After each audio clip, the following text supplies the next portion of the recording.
The Bantus is one of the history's great massive migrations. When you go to sub-Saharan Africa, you have most people speak Bantu languages. It's a part of the Niger-Congo family of languages. It's a subgroup of that family. There was a Proto-Bantu language that probably originated south of the Benue River in eastern Nigeria, Cameroon. And in the African early Iron Age, so we're talking about the last few centuries of the first millennium BCE into most of the first millennium CE, they migrated from this part of West Africa, and they took two broad routes. One route was along the equatorial rainforest, along the Congo Basin, Zaire Basin, toward Katanga.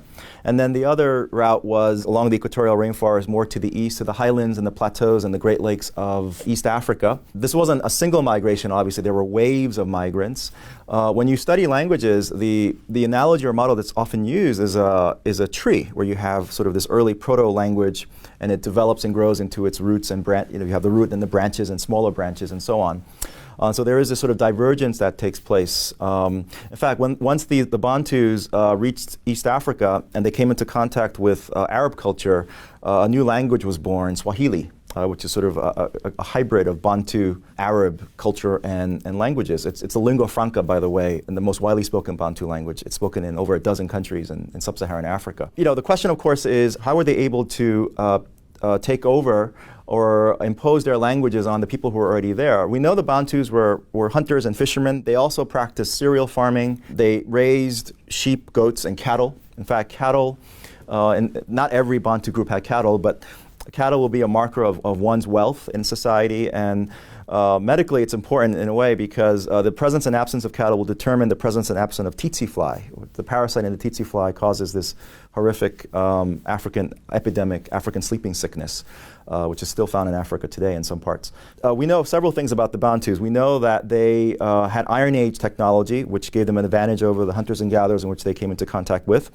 They had a very close-knit kin structure, and this close-knit kin structure allowed them to dominate indigenous groups. They were not conquerors per se, and they absorbed and adapted information and agricultural ways of life in the people whom they settled with. But there was so much intermixing and intermingling going on. I think it's very difficult to be clear on what the Bantus gave to the people there and what the Bantus got back. They may have brought diseases, which also helped them settle these areas that were actually populated. And we know a lot about this, obviously, not from historical records, but from archaeological evidence and anthropological studies. So we look at pottery. There are pottery styles that are distinctively Bantu. We can look at the way furnaces were designed. The Bantus often settled in places that had iron ore and hardwood for charcoal and smelting. They settled in areas that were more fertile, areas that had less wood to cut down.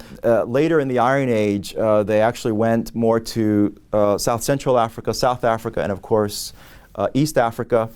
They actually created some of these Bantu civilizations are really impressive, such as the Great Zimbabwe civilization, which built these massive enclosures, these sort of stone fortifications, built, by the way, without mortars.